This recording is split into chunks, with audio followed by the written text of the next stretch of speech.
Selamat datang di Sekolah Tinggi Teologia Baptis Papua. Kini Pendeta Mason Yigi Balon, M.Th. akan menjelaskan profil kampus. Secara detail akan menjelaskan perkembangan kampus mulai di Ciom pada tahun 1979 di Ciom, sampai saat ini, bahkan di tahun yang akan datang.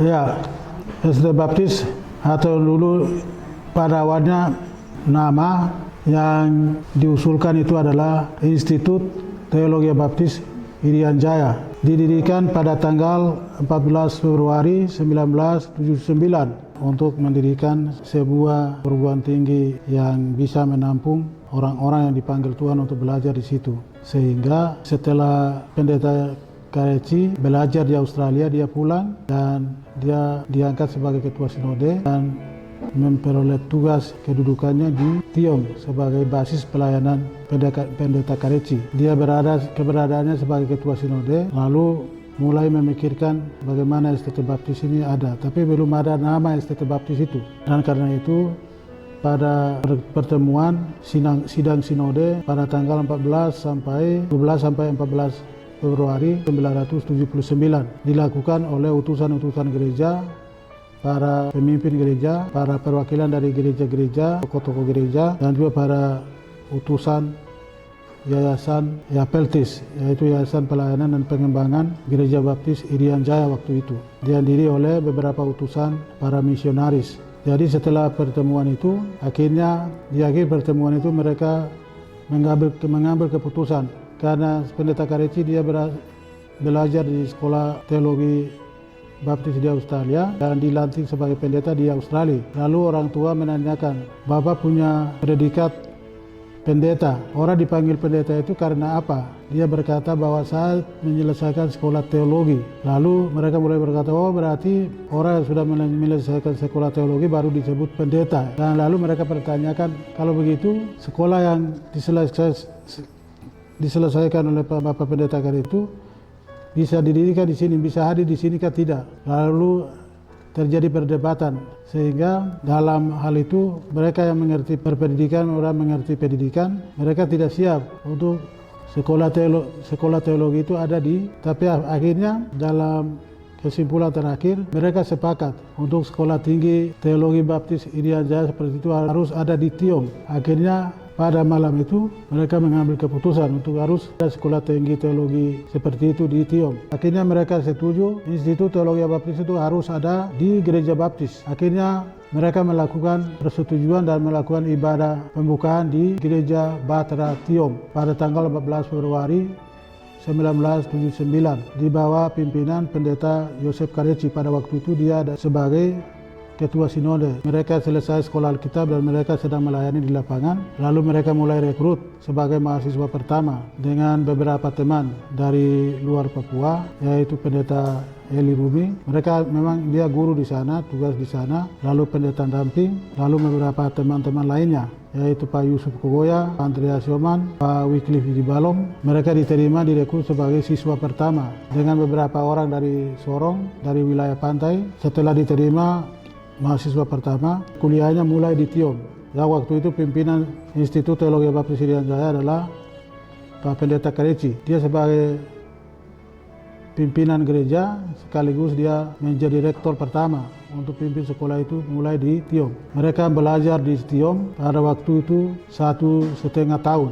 Sebelumnya mereka sudah bentuk panitia untuk mendirikan Institut Teologi Baptis itu di Jayapura. Lalu melalui pembentukan panitia yang dilakukan itu, mereka sudah berusaha untuk semaksimal mungkin untuk mencari tempat, membangun sekolah tinggi, membangun Institut Teologi Baptis itu. Lalu mereka mendapat tempat di Kota Raja ini. Sehingga di Kota Raja ini dibangun, mulai pada saat peresmian sekolah itu, tempat ini jadi dan bangun, lalu keberadaan sekolah di Tiom itu dipindahkan atau dialihkan Jayapura di Kota Raja ini. Itu sekitar tahun 1980. Alasannya adalah mereka berpikir bahwa ini sekolah tinggi dan itu mempertimbangkan tempatnya di mana, itu berdebat, melakukan perdebatan cukup alot juga. Tetapi akhirnya sekolah tinggi seperti itu tidak bisa berada di kampung. karena waktu itu masih distrik, belum ada kabupaten. Waktu itu distrik Tiom, dan keberadaannya itu tidak bisa berada di Tiom, dan karena itu mereka pertimbangkan membahas secara alot sampai akhirnya mereka bahwa sekolah itu tidak mungkin berada di Tiom. Mereka punya pengalaman pahit. Dulu sekolah mengambil keputusan PG ada di Tiom. Itu beberapa tahun ditamatkan. Lalu PG itu tidak bisa berada di distrik Tiom, akhirnya dipindahkan di Wamena. Jadi pengalaman itu menjadi pelajaran bagi mereka bahwa kalau sekolah tinggi teologi baptis Institut Teologi Baptis itu didirikan di Tiom, tidak mungkin bertahan di sini. Karena itu mereka mengambil keputusan seharusnya akan dibangun di Jayapura. Akhirnya berdasarkan kesepakatan itu mereka bentuk panitia pembangunan itu. Akhirnya beberapa orang ditunjuk sebagai panitia pembangunan di Jayapura. Akhirnya panitia itu mencari tempat, lokasi untuk membangun Institut Teologi Baptis Irian Jaya, dan akhirnya selama 1,5 tahun itu mereka sudah mempersiapkan lokasi sekaligus membangun kampus ini. Lalu setelah membangun kampus ini, akhirnya 1,5 tahun mereka kuliah di Tiom, dipindahkan ke tempat atau lokasi baru, kampus baru di Kota Raja. Itu pertengahan tahun 1980. Pertengahan tahun itu dialihkan ke kampus baru, dari Tiom pindah ke sini, dan mereka berlangsung kuliah di sini. Dan pada waktu itu mereka menyelenggarakan sistem program, yaitu dikatakan crash program. Crash program itu adalah 2 tahun kuliah, 2 tahun praktek, lalu 2 tahun lagi kuliah. Jadi kuliah lama sekali waktu itu dengan crash program itu. Dan akhirnya pada tahun 1984-85 baru buka lagi program sistem baru atau aturan baru, yaitu dengan sistem diploma 2, diploma 3, dan program S1 sesuai dengan peraturan pemerintah. Program itu dilaksanakan pada tahun 1984-85 sesuai dengan aturan pemerintah yang ditawarkan pada waktu itu. Dengan rektor baru waktu itu, Pak Pendeta Richard Pangendayan diangkat sebagai rektor tahun 1984, lalu melaksanakan program baru.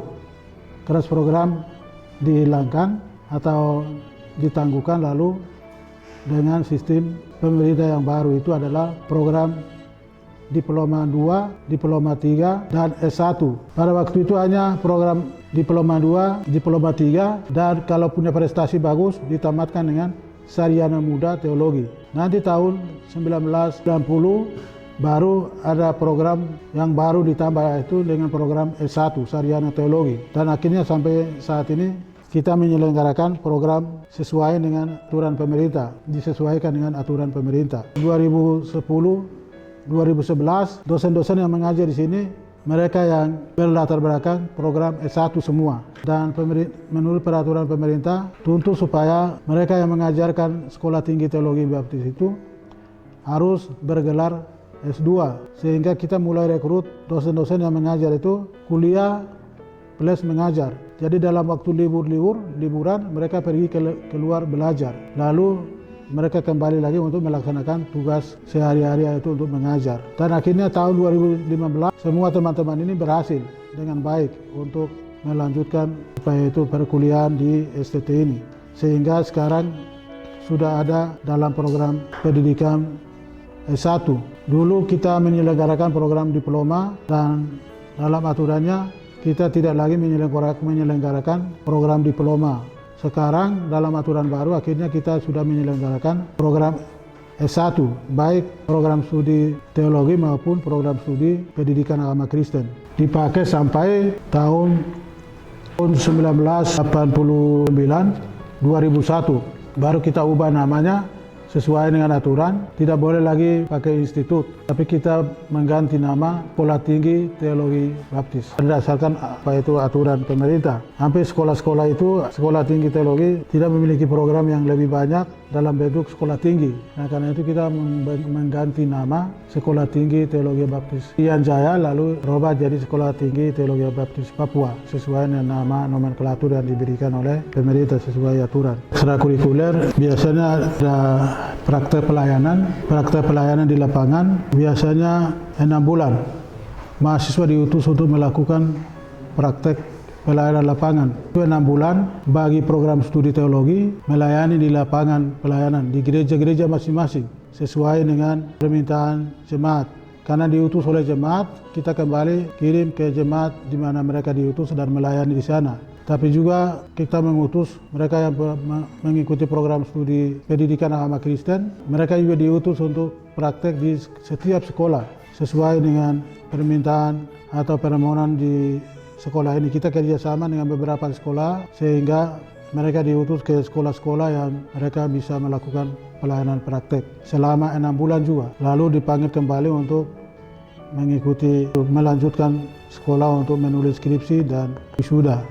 Selain itu ada kegiatan-kegiatan lain, STT juga melakukan pengabdian kepada masyarakat. Sehingga mahasiswa maupun dosen melaksanakan pengabdian masyarakat dalam bentuk pelayanan-pelayanan di gereja maupun kerja-kerja bakti sesuai dengan kebutuhan dan permintaan jemaat. Selain itu juga melakukan kegiatan pelayanan seperti seminar atau retreat dilakukan oleh mahasiswa maupun oleh dosen sesuai dengan permintaan jemaat. Itu dalam bentuk ekstrakurikuler. Selain itu ada mahasiswa juga punya badan senat mahasiswa, mereka juga punya program-program yang mereka lakukan. Itu ya dalam bentuk pelayanan ekstrakurikuler juga. Selain mereka mengikuti program-program resmi dari lembaga, tapi juga dari mahasiswa punya program sendiri untuk melakukan kegiatan-kegiatan yang dapat dilakukan oleh mahasiswa di jemaat-jemaat sesuai dengan kebutuhan dan permintaan oleh jemaat.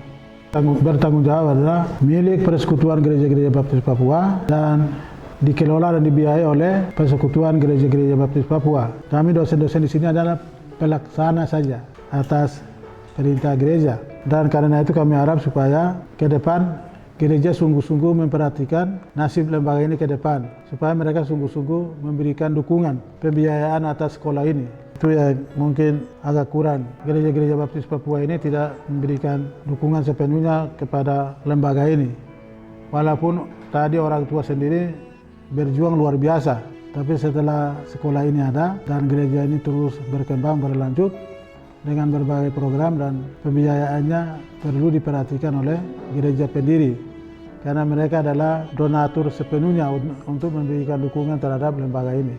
Ya, visi misi yang sudah direvisi yaitu menjadi lembaga pendidikan teologi Kristen yang berkualitas, berintegritas, kredibel pada tahun 2030 yang mampu menghasilkan hamba Tuhan, tinggi ilmu, iman, dan pengabdian untuk melaksanakan amanat agung Tuhan Yesus Kristus. Itu visi, kemudian misi, memperlengkapi mereka yang dipanggil oleh Tuhan agar berintegritas, berdedikasi tinggi dalam pekerjaan pelayanan pembangunan tubuh Kristus. Efesus 4 ayat 12. Yang kedua, menyelenggarakan pendidikan dan pengajaran Kristen yang berkualitas tinggi dalam iman dan ilmu, melaksanakan penelitian dan di bidang teologi Kristen berdasarkan kaidah ilmiah. Yang keempat, menyelenggarakan pengabdian kepada masyarakat untuk meningkatkan kesejahteraan jasmani dan rohani. Kemudian ada 3P yang sesuai dengan Tridharma perguruan tinggi. Yang pertama adalah pendidikan yang juga melibatkan mahasiswa. Kemudian yang kedua, pengabdian masyarakat, berarti dosen yang terlibat dalam pengabdian. Kemudian penelitian, jadi penelitian itu yang membuat dosen punya kualitas untuk melaksanakan jabatan fungsional. Kemudian nanti ada sertifikasi dosen sehingga menjadikan dosen sebagai profesional untuk di bidangnya masing-masing. Harapan ke depan seperti visi misi tadi, di tahun 2030 itu sudah akan menjadi perguruan tinggi yang unggul di Papua. Bukan hanya di Papua tapi termasuk dengan Indonesia, karena kita sedang juga bersaing untuk mencapai tujuan masing-masing, terutama yang tadi saya sebut, menyelenggarakan 3P, pendidikan, penelitian, dan pengabdian kepada masyarakat. Dan harapan itu menjadi sumber daya manusia gereja-gereja baptis yang berkualitas, baik di bidang teologi dan juga di bidang pendidikan, dan dia akan bersaing secara nasional dan internasional. Itu harapan kita. Jadi pemimpin-pemimpin ke depan itu harus komitmen seperti itu. Jadi nanti pada saat S2 dibuka tidak hanya di situ, kalau bisa S3 dan walaupun ini impiannya, tapi kita harus bertekad. Oleh sebab itu generasi muda yang ada sekarang ini harus meningkatkan kualitas untuk memajukan perguruan tinggi satu-satunya untuk Gereja Baptis Persekutuan Gereja-Gereja Baptis Papua. Tapi juga demikian, ada banyak juga dari dominasi lain mengambil pendidikan di tempat ini. Jadi semakin hari semakin bersaing dengan sehat bersama-sama dengan perguruan tinggi yang lain. Harapan sekolah ini adalah merekrut orang-orang yang dipanggil oleh Tuhan sesuai dengan panggilannya untuk diperlengkapi menjadi alat Tuhan di gereja-gereja. Berasal dari Baptis, tapi kita terbuka untuk semua denominasi. Kita menerima mahasiswa dari berbagai denominasi yang ada di tanah Papua ini untuk dibekali, diperlengkapi sehingga mereka ditamatkan dan digunakan oleh gereja masing-masing. Jadi kita bersyukur karena kehadiran sekolah ini menjadi berkat bagi semua gereja yang ada di atas tanah Papua ini. Dan harapan berikut adalah gereja sebagai pendiri memberikan dukungan terhadap lembaga ini.